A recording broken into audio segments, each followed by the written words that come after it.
আসসালামু আলাইকুম সুপ্রিয় শিক্ষার্থীবৃন্দ, আশা করি আপনারা সবাই ভালো আছেন। আজকে আমরা অ্যারিথমেটিক অ্যালজেব্রা সাবজেক্টের চ্যাপ্টার 11 উপপাদ্য 3 এবং 4 নিয়ে আলোচনা করব ইনশাল্লাহ। এর আগে আমি তোমাদের বেসিক ক্লাস বুঝিয়েছি, তো অবশ্যই বেসিক ক্লাসটা দেখে নেবে এই অঙ্কগুলো করার আগে। তো উপপাদ্য 3 হলো, যদি f such that g tends to g prime, এই যে f, এই অ্যাপটা তো মাধ্যম, অর্থাৎ জি গ্রুপ থেকে জি প্রাইম গ্রুপে f এর মাধ্যমে যদি যায়, তখন আমরা ধরে নেব যে যদি f such that g tends to g prime একটি গ্রুপ অনুচিত্রণ, তাহলে এই গ্রুপটা কি তোমার অনুচিত্রণ হয়, তবে জি এর অনুচিত্রিক প্রতিবিম্ব f অফ জি হবে জি প্রাইমের উপগ্রুপ। তাহলে এই যে তোমার প্রতিবিম্ব, অনুচিত্রিক প্রতিবিম্ব f অফ জি, সেটা তোমার জি প্রাইম এর উপগ্রুপ। আচ্ছা, আমি এটা সহজের মাধ্যমে মানে চিত্রের মাধ্যমে বুঝিয়ে দিবি সহজে। তো চিত্র অঙ্কন করব তোমাদের।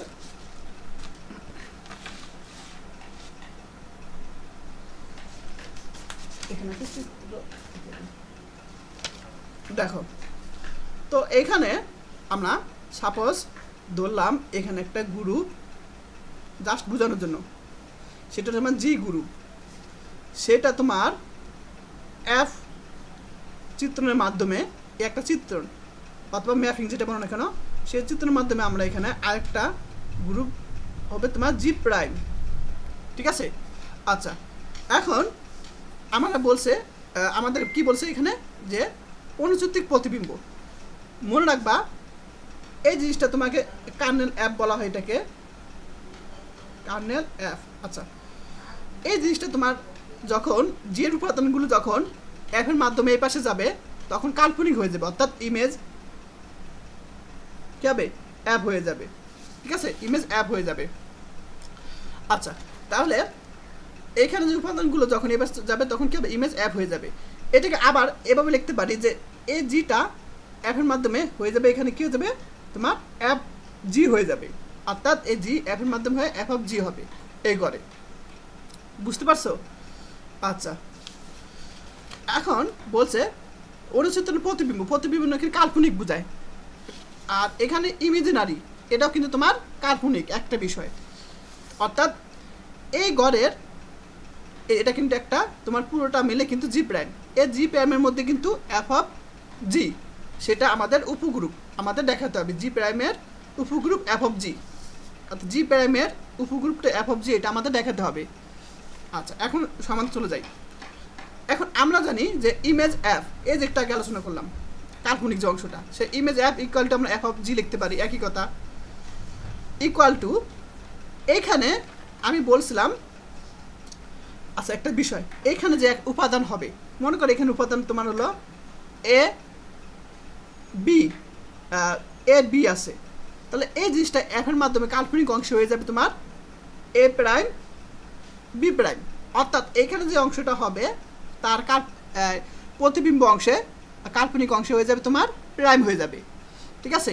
অর্থাৎ এইটা যখন এফ অফ এ হয়ে যাবে, অর্থাৎ তোমার এটা যখন এফ এর মাধ্যমে এই ঘরে চলে যাবে, অর্থাৎ এফ অফ এ, এটা যখন এফ এর মাধ্যমে অর্থাৎ অনুচিত্রের মাধ্যমে এই ঘরে চলে যাবে, তখন কী হবে, এ প্রাইম হয়ে যাবে।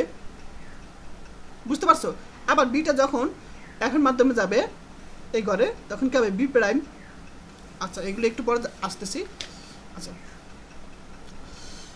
দেখো, তাহলে আমরা জানি ইমেজিনারি অ্যাপ বা image app equal to F of G, ঠিক আছে। এফ অফ জি কি তোমার A prime belongs to G prime, অর্থাৎ এ প্রাইম কী হবে তোমার জি প্রাইমের মধ্যে উপাদান আছে, such that F of A equal to A prime. এই যে তোমার এ উপাদানটা এফ এর মাধ্যমে হয়ে কি হয়েছে, এ প্রাইম হয়েছে, ঠিক আছে, এটা এখানে আলোচনা করলাম। এখন এ হলো তোমার কার উপাদান, এ হলো তোমার কিন্তু জির উপাদান, এই দেখো এ হলো তোমার জির উপাদান। বুঝতে পারছো সবাই? তাহলে এ হলো তোমার জির উপাদান, সেটা এফ এর মাধ্যমে এ প্রাইম হয়েছে, আর এই প্রাইমটা হলো তোমার জি প্রাইমের উপাদান, এটা এখানে বলছে। আবার বলে দিই, এ হলো তোমার জির উপাদান, সেটা এফ এর মাধ্যমে কি হয়েছে, ইমেজ এফ এ প্রাইম হয়েছে, আর এই প্রাইমটা তোমার জি প্রাইমের উপাদান। এই যে এখন ধরি এ প্রাইম বি প্রাইম, এ প্রাইম কমা বি প্রাইম, সেটা কি তোমার এফ অফ জি এর উপাদান। তাহলে এ প্রাইম বি প্রাইমটা কি তোমার এফ অফ জি এর উপাদান। তখন অবশ্যই এ আর বি কিন্তু হবে তখন জি এর উপাদান, কারণ এ আর বি যদি জি এর উপাদান হয় তখনই কিন্তু এ প্রাইম বি প্রাইম জি প্রাইমের উপাদান হবে। আর জি প্রাইম মানে কিন্তু এফ অফ জি, একই কথা, কিন্তু ঘুরে ফিরে একই। যেন তাহলে এর জন্য আমরা কি লিখতে পারি, এটা এফ এর মাধ্যমে আমরা এফ অফ এ প্রাইম লিখতে পারি, আর বির জন্য আমরা লিখতে পারি এফ অফ বি প্রাইম লিখতে পারি। এখন আমরা যে কাজটা করব সেটা হলো তোমার এখানে বলছে তোমার যে গ্রুপ বলছে যে জি প্রাইমের এফ অফ জি কি জি প্রাইমের উপগ্রুপ। আচ্ছা, এখন আমরা ধরে নিলাম কি তোমার অনুচিত্রণের নিয়ম অনুসারে, অনুচিত্রণ একটু দেখি নিয়ম। এই যে অনুচিত্রণে কিন্তু তোমাদের এই যে এ ইনভার্স, ঠিক আছে, এই জিনিসটা এরকম মানতে হবে। আচ্ছা, যখন করে দেবো তখন বুঝতে পারবে এটা অনুচিত্রণের নিয়মে। আচ্ছা, তো খেয়াল করো, এ প্রাইম বি প্রাইম ইনভার্স, ঠিক আছে। এখন আমি এই যে এ প্রাইমটা খেয়াল করো, এ প্রাইমটা আমরা কি লিখতে পারি, এফ অফ এ লিখতে পারি। এই যে এ প্রাইম সমান আমরা এফ অফ এ লিখতে পারি। ঠিক একইভাবে আমরা বি প্রাইম ইনভার্স এটাকে আমরা লিখতে পারি, এভাবে লিখতে পারি, এফ অফ বি ইনভার্স লিখতে পারি, একই কথা।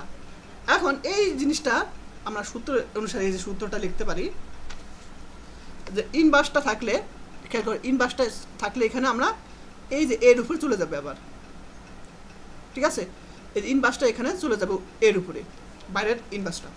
তাহলে আমরা এই যে বাইরের যে ইনভার্সটা সেটা আমরা বি এর মধ্যে লিখতে পারি। এখন আমরা যে একটা নিয়ম জানি সেটা হলো বেসিক্যালি বুঝিয়েছি যে এই দেখো যে F of A F of B এই দুইটাকে আমরা একসাথে লিখতে পারি F of A into B. তাহলে আমরা এই দুইটা জিনিসটাকে একসাথে লিখতে পারি, F of A into B লিখতে পারি, ঠিক আছে। এখন দেখো একটা বিষয় খেয়াল করো, যখন এখানে এ হয়েছিল তখন এ প্রাইম এফ অফ এ যখন হয়েছিল তখন এ প্রাইম পেয়েছিলাম। ঠিক একইভাবে এই জিনিসটাকে আমরা এফ অফ এ ধরছিলাম, মনে করো এটা এ, এফ অফ এ মনে করলাম, তাহলে এখানে প্রাইম দেখো চলে আসে দুইটার প্রাইম, একই বিষয় কিন্তু, ঠিক আছে। অর্থাৎ এখানে যা থাকবে তখন এফ এর মাধ্যমে হয়ে আমাদের প্রাইম চলে আসবে, দেখো প্রাইম। অর্থাৎ এটা থেকে আমরা এই অংশটা লিখতে পারি, অর্থাৎ এই জিনিসটা থেকে এই জিনিসটা এরকম আনতে পারি। আর যেখানে তোমার এই যে অংশগুলো প্রাইম অংশগুলো কি অবশ্যই এই যে প্রাইম অংশগুলো অবশ্যই কি হবে তোমার এই ঘরে থাকবে, এফ অফ জি এর মধ্যে থাকবে। আর এফ অফ জি কার উপসেট, তোমার জি প্রাইমের উপসেট।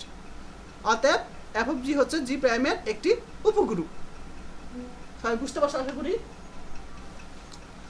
আচ্ছা, এর পরবর্তী ক্লাসে আমি তোমাদের উপাত্ত 4 বুঝে দিব ইনশাল্লাহ। আজকে সে পর্যন্তই, সব ভালো থাকবেন, আল্লাহ হাফিজ।